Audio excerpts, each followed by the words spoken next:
welcome back to my channel. In today's video, we are going to solve bills of exchange illustration step by step.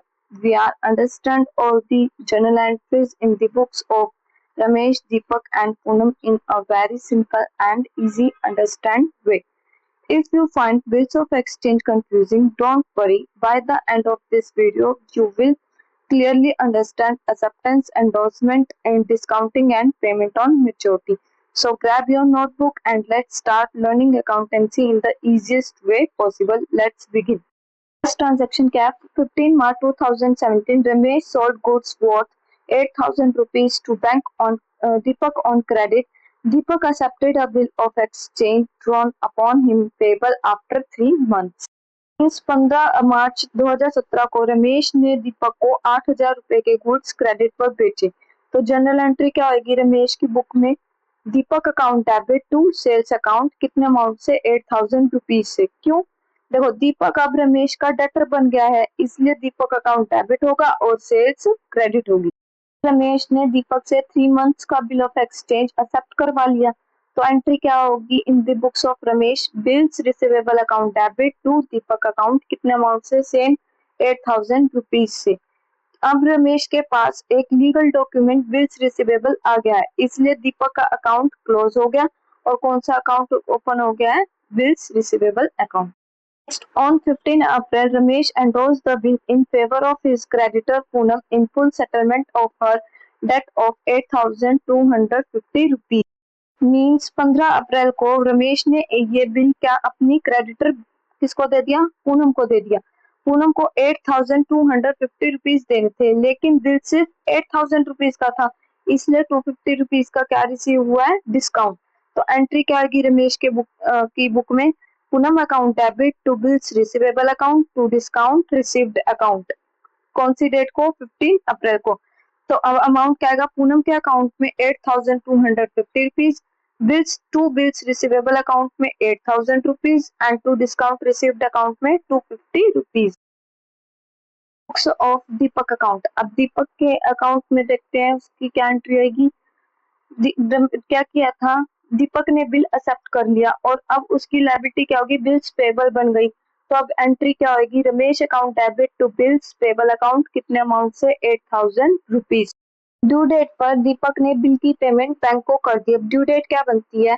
15 मार्च से। देखो 15 मार्च से 15 अप्रैल, 15 मई, 15 जून और 3 दिन grace के यानी 18 जून। 18 जून को क्या की?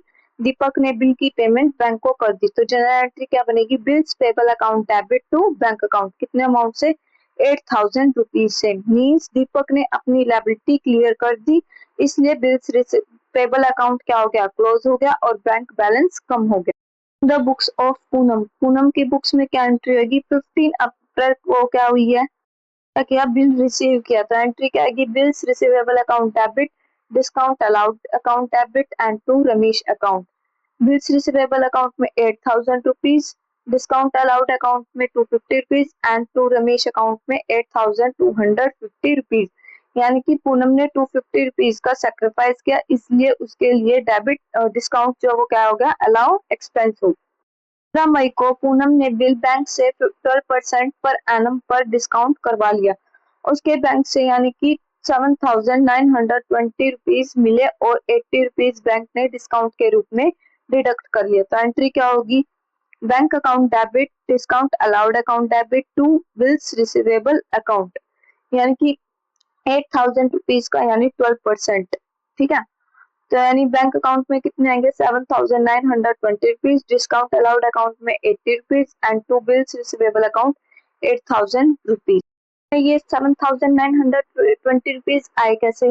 देखो 8,000 पहले डिस्काउंट कैलकुलेट करते हैं। 8,000 का 12% यानी कि 960 रुपीज और 1 मंथ का कैलकुलेट करें तो कितना डिस्काउंट आएगा? 80 रुपीज। तो यानी कि 8,000 में से 80 रुपीज डिडक्ट कर देंगे तो हमारे पास बैंक में कितने आ जाएंगे? 7,920 रुपीज। Of transaction. ये flow chart bill of exchange की कंप्लीट जर्नी दिखाता है। चलिए स्टेप बाय स्टेप समझते हैं। स्टेप, रमेश एंड दीपक दो पार्टनर्स है। रमेश जो है वो सेलर है एंड दीपक इज बायर। 15 मार्च 2017 को रमेश ने 8,000 रुपीज के गुड्स दीपक को क्रेडिट पर बेच दी। इस स्टेज पर दीपक को पैसे बाद में देने हैं, इसलिए वो डेटर बन गया। Second step, Deepak accepts the bill.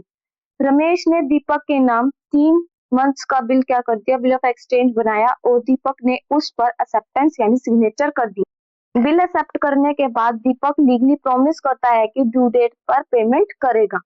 Next third step, 15 अप्रैल 2017 रमेश ने पूनम को 8,250 रुपीज देने थे, इसलिए रमेश ने दीपक का एक्सेप्टेड बिल पूनम के फेवर में ट्रांसफर कर दिया यानी कि एंडोर्स कर दिया।